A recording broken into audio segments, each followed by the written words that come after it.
The Promised Neverland has taken a full jump into Shonen with these past 2 chapters, and I feel that now we're beginning to see the mood that we're going to see from this series from here on out, with us being in chapter 40 and it's still building the world that we know for this, as we're just getting into the meat and bones of what's going on in this universe, as the storybooks of William Minerva, although still fictional, are a guidebook to the world and what Emma, Ray, and the rest of the kids are going to have to deal with now that they've escaped the walls and the demons are in hot pursuit.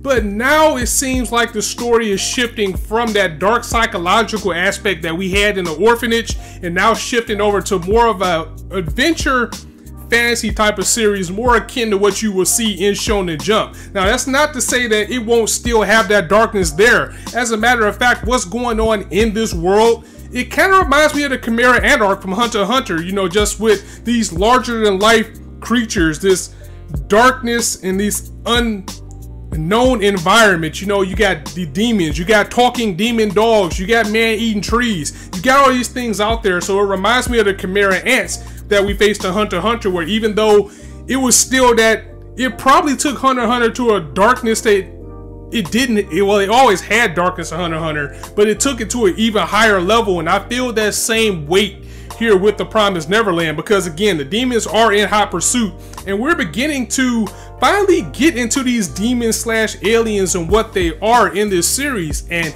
I think from this point, it's about time they start building up these demons to give them characters themselves, give them characterization, like perhaps this one demon with the talking dogs are actually looking for the kids. It's about time we start finding out the names of some of these and build them up in their own right, making them characters themselves, just like we had with Isabella and Sister Crone. It's about time for these demons to get out here, make a name for themselves, you know, try to catch the kids and ultimately fail, of course, or meet their end.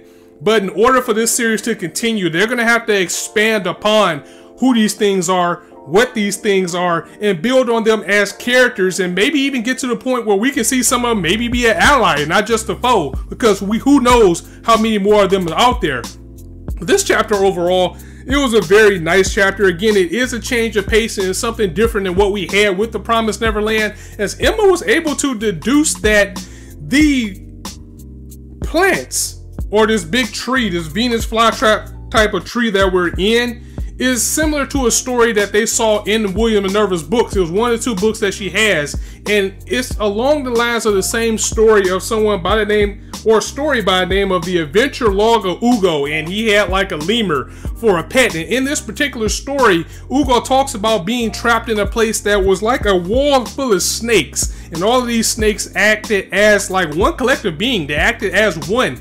And they're seeing the same thing with this tree here. And even Ray stepped up with his intelligence and was able to figure out if this is indeed true, if this wall is like the wall of snakes that we saw in this story, then they must have a sensitivity or something somewhere. And he threw a cup and he was able to find out that they have to make contact with these vines in order for it to be caught or to be swallowed up, or for this tree to do whatever it does or suck the nutrients out of them. And they had little points on it.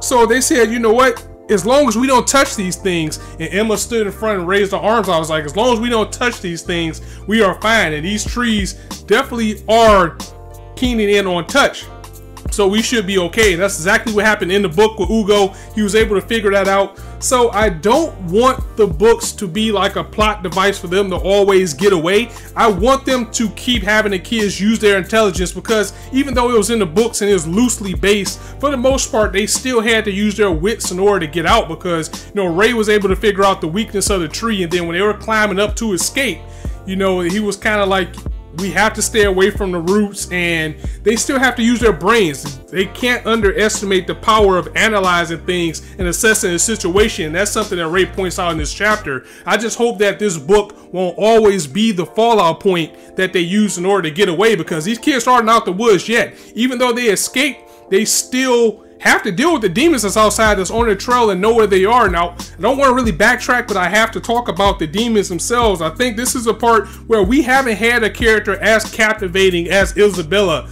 in this story, and We probably won't. I mean, Mama is a very strong character. Sister Chrome was actually a good character for the short period that he was there. So in order to keep this story progressing in a way that's going to keep us captivated besides the mystery of it all, it's time these demons start becoming a bigger part of the story and becoming nemesis themselves. And also back to Hunter x Hunter, you know, with the Chimera Anarch, they start off as, well, not exactly mindless beings, but they start off as creatures, and as the story went on, they started getting more and more dangerous and more of a threat to society as they begin to gain intelligence. The thing is, with these demons slash aliens, they're already intelligent, so if they get worse, that is going to be worse for these kids. So I cannot wait to see that type of threat coming to the series. And that is truly when this story is going to start to open up, because that was only chapter 3, and I'm wondering if it's more than one character in these stories that William Minerva left behind. And also, you know, with the demons themselves, we know his ranks, we know his hierarchies. How much scarier can these things get on their escape? What's the fate of Mama? There's just so much that this series has out there to leave you reaching for more, and it brings you back week after week after week. I mean, we are in chapter 40 right now, and it's still such a mystery. And as I say, week after week after week, that is the greatness of the Promised Neverland. And it kind of got me wondering, you know, William Minerva wrote these books, and I wonder how long ago is this going to be. And I know this is probably thinking way far ahead, and when you start to foreshadow with this series, that's when you get in trouble. But I'm even wondering if William Minerva is even alive right now. That would be a big emotional point for them to, you know, use these books to try to find him, only to get there to see that he was dead and find out that the books were just his legacy left behind. And just like I said with the demons, how they have their own characters and personalities, perhaps he's a demon, maybe he's a good demon, maybe he's a bad demon. That would be interesting if he was a demon actually trying to help them. You know, this thing could go in so many different directions. So this series is spinning out gold. I have nothing but praise for it for 40 straight weeks. I mean, oh my god, this just gets better and better.